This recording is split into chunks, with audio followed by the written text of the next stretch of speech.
Scene A, take two. And action. One of the most common questions I get when I coach people on public speaking is, how do I overcome my fear? And what I tell them is, fear, for lack of a better word, is good. Now, what fear is essentially a stress response, as it's known in psychology. And it's part of a 4-letter acronym that talks about fight, flight, freeze, and fawn. It's your body's way of telling you whatever you're doing is important. It can be perilous, it can be challenging, but it gives a signal to mobilize the resources. This is partially why your mouth goes dry. This is why you get the jitters. That's why you have to go to the bathroom a few times. You basically are being mobilized to act. Now, the problem is not in the stress response itself. The problem is how you react to it. The short answer to managing fear is taking control. But to take control, well, that's a little tricky. Now, part of the preparation process will guide you to take control. You will learn how to speak, how to write, how to pause, how to modulate your voice, how to control your pace. But the challenge is that you have to eat the elephant one bite at a time. Now, if you get way too much input, way too much feedback, you become overwhelmed and you will feel cornered. So instead, when I work with individuals, when I train them, I give them very simple instructions. One of which, when you forget what to say next, you slowly inhale through your nose, you exhale, and you move on. And what's important to understand here, although this is very simple intellectually, this has to become a conditioned response when you are under stress, duress, or in front of a lot of people.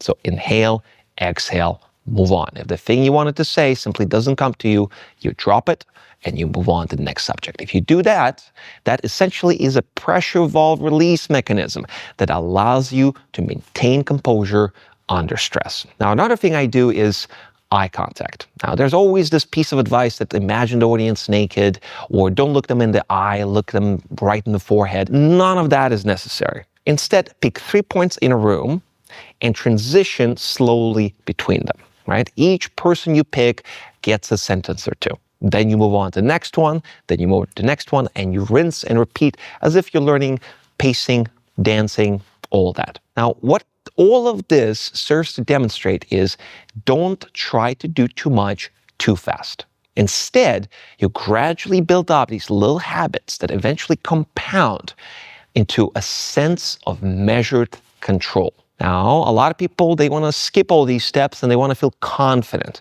So they might try to do a few gimmicks, tricks, and create bravado. Maybe they try to diffuse the tension somehow, saying this is less important. You don't need any of this.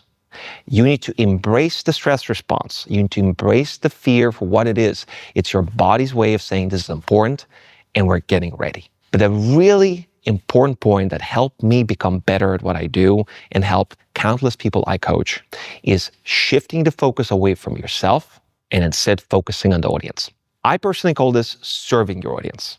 And serving is all about becoming a tool, a conduit of helping the group understand something, become better, smarter, to help them achieve goals. It's not about you, your ego, your brand. It's about them.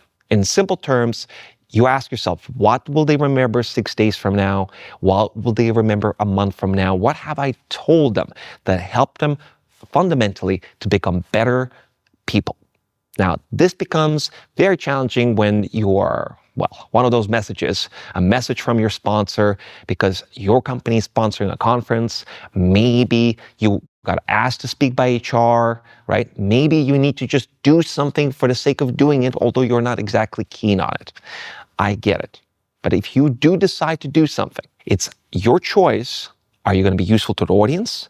Or are you going to focus on all the ways they're going to judge you, all the mistakes you're going to make? And believe me, there will be some. So the final take for you, it takes a bit of time. You eat an elephant one bite at a time, focus on simple steps. And number 2, it's not about you, it's about them. And if you serve, you will become better. Thank you.